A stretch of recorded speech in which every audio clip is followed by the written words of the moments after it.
Welcome to the 1110 Leadership Podcast, where we tackle issues at the intersection of leadership, faith, and culture. I'm your host, Rob Shields, Vice President of Strategy of 1110 Leadership, and I'm joined, as always, by our faithful co-host, founder and CEO of 1110 Leadership, the one and only David Spickard. David, how we doing? Oh my goodness, like I'm looking at you reading our script and you're riffing on these extra qualities. I added some juice. Extra qualities for me. Yeah. I appreciate that. Yeah. I just want to keep you on your toes. I don't want you to just zone out during that portion. I want you locked in. That's why we're now doing our intro ad lib. This way you can add some different words to the intro. Is that how it's going to, depending on your mood? I think it's good to have that flexibility. What do you need from me today, Rob? You're buttering me up. What I need will be communicated in between your first name and your last name. So it'll be David always gives his team what they need, Spickard. Okay, perfect. We'll just cycle through the different middle names. How are you doing, David? That was a long way of asking you, how are you? I'm good. I'm very good now. I feel so affirmed. Yeah, would you like to read a version of the intro, and we'll switch roles, and you can add my stats? I don't know if you want to see my version. That's true. I might need to write that script. Honestly, it might need to be a little bit more. That's great. We have made a mention of when to wear the headset in the past. So I might need to keep the headset on for those words. I'm glad to hear it. Excited for our conversation today. Got another good one that feels familiar, but also new in many ways. We're talking purpose at work. We love talking about purpose, don't we? We do. Yeah. A lot of times it's overlooked, and that's what we'll discuss today. So much of my career was centered on helping people understand purpose of work in my time at Jobs for Life and how we're created to work, which was a new idea for a lot of people, even though it seems so basic. How we're made to work, and therefore the idea of having purpose is so central to the way that we work. Yeah. It is something we've referenced a lot. We talk about the importance of knowing our own whys and what drives us, especially in our own leadership roles, but then help our team develop their own sense of why and personal mission, and then being able to connect that to our company's why and where we're all going, so we're all rowing in the same direction. We've talked about in the past this idea of distinguishing between culture fit and culture add, that there may not be everybody that wants to buy into your mission. But I think that our overall goal today is for leaders listening, peel back the layers of what the research is showing of how you can better understand your employees. That's our overall goal today. And what are those trends? So pulling and referencing from two different studies that have been put out recently, a Gallup study. We always love the stats and the thought leadership they put out, article around purpose, and then a Deloitte study that's actually in its 14th year that specifically studies kind of intergenerational differences at work, which is really a fascinating complement to the Gallup stuff. So we'll reference both those in the show notes. If you want to do a deeper dive, you're welcome to. But David, I want to start out with a couple stats from the Gallup article that really stood out to me, and love to get your input on them. First, this probably isn't as surprising to us and our listeners that only 18% of employees writ large feel like their current job has a purpose that they believe in. So like their company's purpose, only 18% really resonate with that. Yet, and here's the interesting curveball, only 30% of those surveyed by Gallup say purpose matters in their ideal job. So meaning roughly 70% aren't actively seeking purpose at work, which is probably where we're zigging instead of zagging this morning. So David, just react to that disconnect, because we got two things going at the same time here around purpose. Yeah, this is surprising to me. I think what it reveals is, and we'll get in this later, that there is a wide swath of people who have worked in environments where purpose wasn't just central to the way we work, that working is just part of what we do. We go to work, we make money, we take care of our families through the money that we make, and then we go home. And there's a bifurcation of the way we think about work and the rest of our life. And again, I'll go back to my experience at Jobs for Life. This was so much a part of what we talked about, particularly with business leaders in the ways that they could connect purpose to their work. And again, going back to the fact that we're made to work, I think some of this has to do with the fact that we really don't have a good theology of work, honestly. Like, it's not just something that we do to pay the bills. It's something that's really meant to permeate everything that we do, all of who we are. And that for us at 1110 Leadership, we're talking about how to rejoice cities, how to make everyone flourish in a city. So that couldn't be more centered on purpose in our work. So in some ways, it's fascinating to hear the stat. In other ways, it's disheartening that our work environment has gotten so much about just the grind of work that we've missed and maybe even disregarded the fact that work could be a place where we have purpose.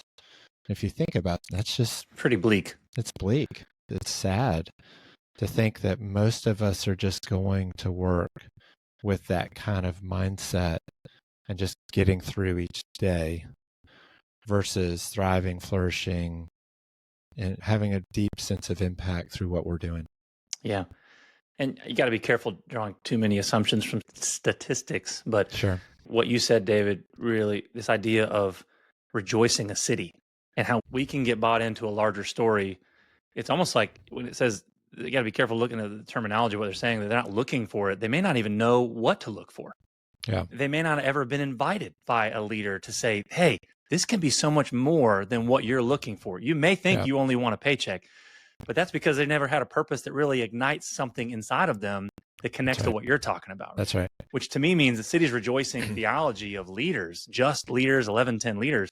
To me, this could be this really powerful outlier of like countercultural ways to lead against that bleakness that really starts to bring light into that darkness. Yeah, no question. Yeah. It's a complete differentiator. Yes. What you're saying is only 30% say purpose matters in their ideal job. So this idea that I don't even know I can have purpose. I can't even dream that big. Yeah, like that's right. I haven't seen it. I haven't touched it. I haven't tasted it because I don't even know what it looks like, which suggests that our leadership is not providing that. Yeah. And I think it's really important. This is a great segue to the Deloitte study because there's more meat behind this. And so there's some generational nuance to introduce here. So while we say 70% aren't actively seeking purpose, and there may be some reasons we could guess as to why that is culturally, younger generations, the stats are striking. They are, and we've talked about this before, they are much more purpose driven. That's only becoming more true over time. 89% of Gen Z and 92% of millennials say purpose matters. And so much so that 45%, almost half, have left a job lacking purpose. David, we'll love your reaction to that because clearly that makes you reevaluate the 70% stat and say, oh, there's some more nuance going on behind the scenes here. Yeah. So it shows the dichotomy across generation. If 30% is the stat for those who are not seeking purpose in their ideal job, and yet this is at 89%, 92% of Gen Z and millennials. So you think about how do you get then to 30%? Right? I'm crunching the numbers over here, the statistician. Yeah, so it just shows that the older generation is so steeped in not having purpose, not seeking purpose compared to younger workers. And I think we've talked about this before, but this is like new technology that's coming or new waves of things that are ahead that leaders need to pay attention to, particularly if you're an older leader that has just worked in an environment where this was not as significant to your own motivation and to your own job satisfaction.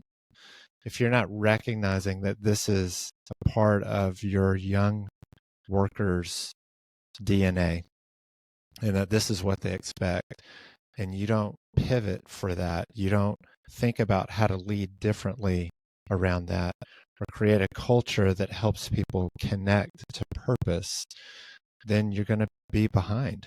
You're going to miss this wave and not have the opportunity to really engage with those young workers who are looking for things that are much different than what we may be used to. But David, we got bills to pay, and these younger kids just need to get in line and just do their work. Like, does purpose really even matter to the bottom line? That's a really good question, Rob. What does the data say? Because this is where we need to back it up even further. It's not just that, oh, they want purpose. Should we give it to them is really a generational question that we need to supply to leaders who might not be this generation, but are leading this generation. And that's where Gallup talks about the importance of purpose. Employees with a strong work purpose are almost 6 times more likely to be strongly engaged in their work. And every leader would say they want engaged employees. They want engaged employees, and they also want productive employees. Yeah. Which, honestly, for many of our leaders who are looking at the younger generation and scratching their heads going, I don't know if we want to open this can of worms where we're providing this sort of touchy-feely stuff because we didn't have it. Yeah. And we just worked. And it worked for us, got us to where we are. Yeah. We outcompeted. We came and we grinded. We still are grinding. And that's been the source of our success. And opening the can of worms of letting in these heart-oriented things in a work culture is scary, almost a non-starter for some of the companies that we might engage because they're so afraid of being soft or it being inefficient or it costing too much or them not operating at the pace that they've needed to operate at in order to be competitive and have the success that they need. But this raises a ton of questions because the other thing we're going to get into with this, at the end of the day, it's how much money do people want to make and how much are they really wanting to have other things in their life that make them feel whole? And what really does it mean for us to be competitive in a world that says we've got to get ahead? And that means that we're always grinding in order to do that. And this younger generation, while we might question them and think they're inexperienced or they're pie in the sky, and some of it is that, and we can talk about that. But there's also an element in which they're coming in and saying, we're watching what we've seen ahead of us, and we don't want that. We don't want strung out, anxious life with lack of time and not availability and to be with our families or to be engaged in other things that we want to do. And our life is not going to be given completely to our 9 to 5, whatever job that we want to have. We want something more. And so they're basically telling us something that we need to pay attention to. And they're saying it pretty strongly. I think of all the stats from these 2 studies, the one that really was most shocking to me was the stat that really reinforces everything you're saying from Deloitte, that of Gen Z employees, only 6% are aiming for leadership positions. 6%, which means what you're saying, they're looking at the older generations of how they viewed work and leaders that they're following, saying only 6% say, man, my goal is to be you. I want to be in your shoes. And there's probably a lot of reasons that are very nuanced as to all of those things. But I think it's really important to understand if we want to think about our legacy, we want to think about where our business is going and who's going to be taking over and how we transition to new set of emerging leaders. What do those folks prioritize and how do we incentivize them to paint a different picture for what leadership is, which can be really hard. Like you're saying, if we've just been doing it a certain way this whole time. So David, first, camp out on that for a second.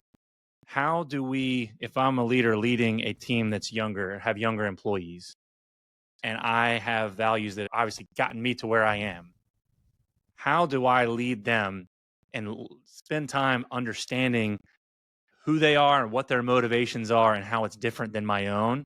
How can I overemphasize that? How can I underemphasize that? What's the right balance in spending time learning these things? And what's at stake? Gosh, that's the $1 million question, right? You're David $1 Million Question Spickard, right? I didn't say that in my intro earlier. No, you didn't. You said I was the one. You said I was the one and only. I get that. We're all unique. $1 in $1 million. Okay, I'm losing the metaphors. Obviously, you have to sit and listen, and as a leader, think through what do I learn from my younger employees, which is a position of being humble to recognize that I'm going to learn from people who are a lot younger than me and a lot more inexperienced than me. So there's an element of posture that enables that to happen and for those leaders to feel empowered because they're truly listened to. There's obviously also the need to filter through what is their perspective that is inexperienced and doesn't understand a little bit of the realities that are part of our world in order to help them grow and to be the kind of workers that they need to be at our companies. So it's always a both and. It's never either or. We can't just write them off because they're inexperienced, but we also can't just do whatever they say. So I think the important thing, though, is us having a broad view of work and a broad view of success. And that's where this can get challenging for some companies that have been so ingrained in the way that they measure success because maybe it's just financial or it's market share or whatever. And those things are okay to do, but those are byproducts of other things that they should be measuring to enable their success. Are they measuring how engaged their people are? Are they measuring how well they're building leaders? Are they measuring how well they're carrying out their values? All the things that are the heartbeat of the organization and what makes people feel like they are whole people when they come to work so that they can thrive.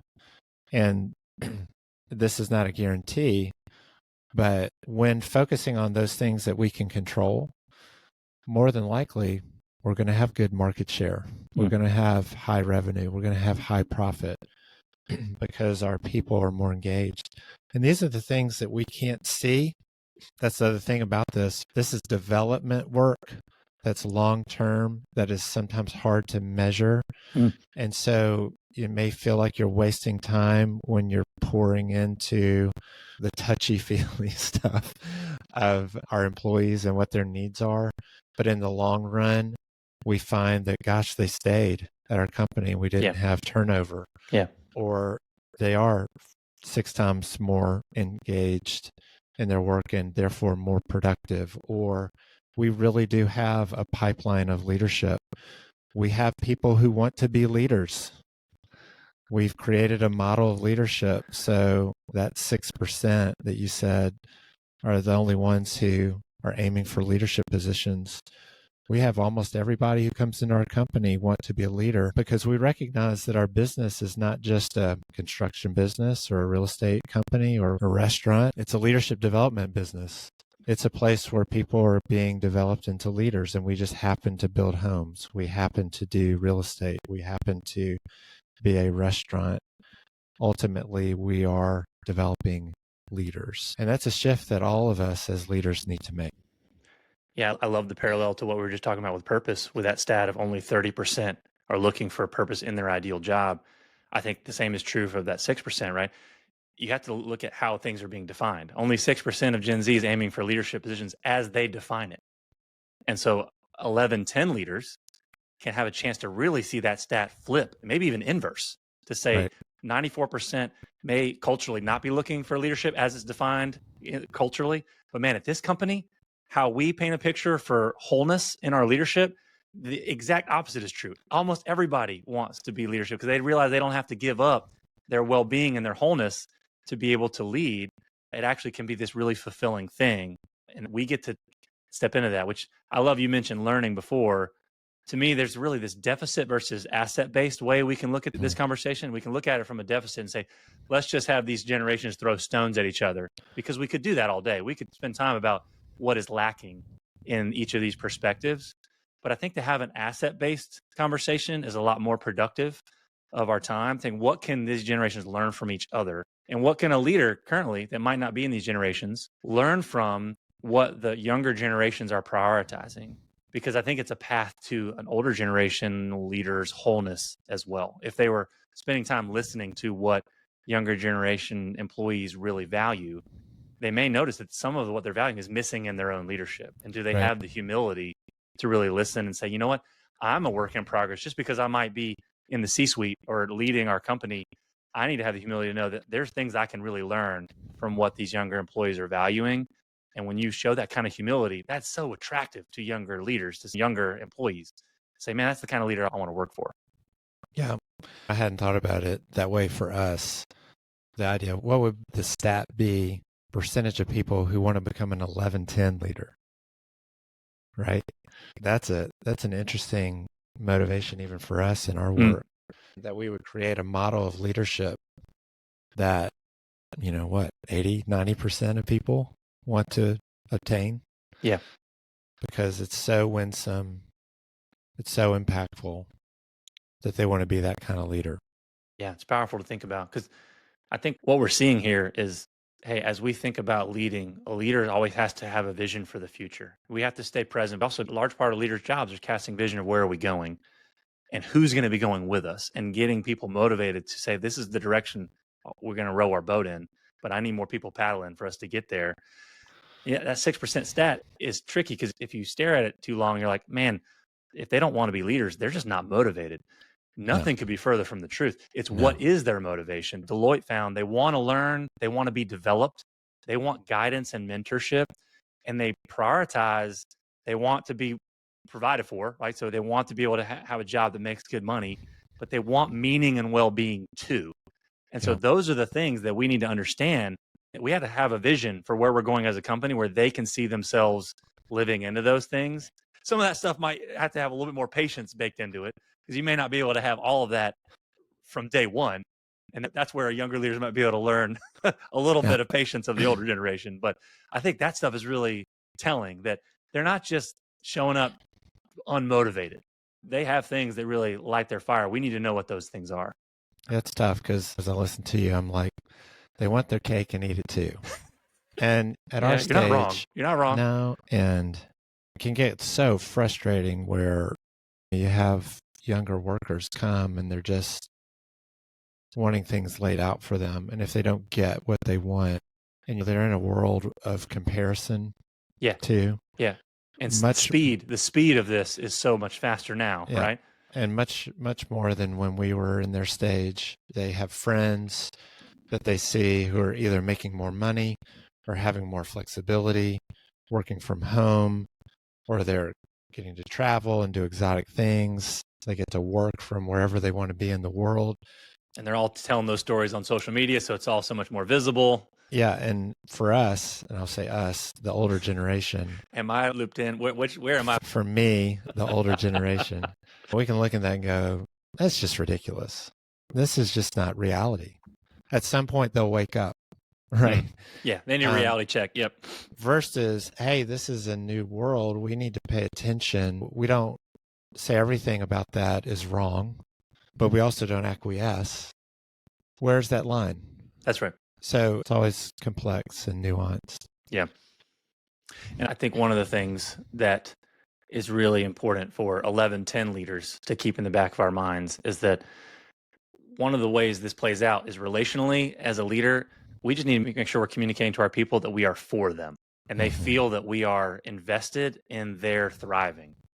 Because if we believe that and people trust that about us, then they're going to be motivated to want to work for it. But then also, I think they're going to accept critique from us. Like, hey, that's not realistic right now, but that's going to only be received if that leader's also painting a path, a picture forward of their development. Of, hey, you might not be able to get this right now. This might not be the money you want, or this might not be the level you want, but I want you to get where you want to go. And I'm in your corner, even if it's not within our company. You lead like that, and you watch what that unlocks. Yeah, no doubt. David, take us to the bottom line.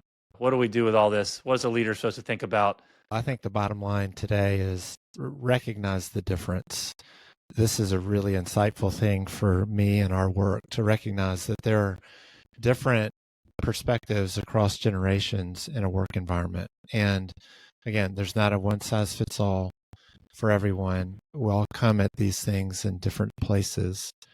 But at the same time, purpose is central for all of us.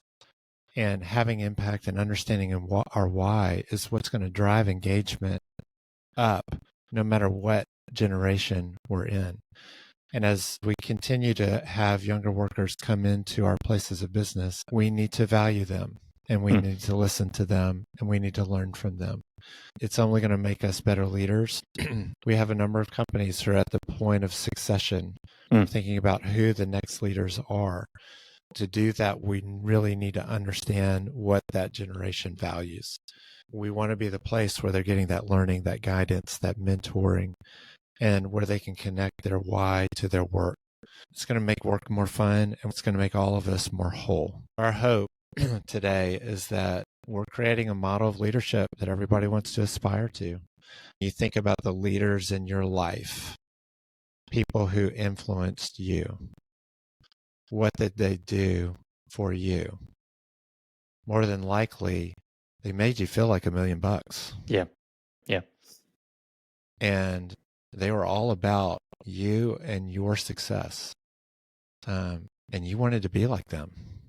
So may that be for us as leaders today. What can we do to inspire that kind of leadership and purpose in the people that we get to lead? Sounds like deny self leadership. We always come back. Deny self leadership strategy. Die to self. Yep. It's great. Decrease so that others increase, and then we'll all be better for it. We have included these resources in the show notes if you want to do a little bit of a deeper dive, but it really does not have to be all that complicated.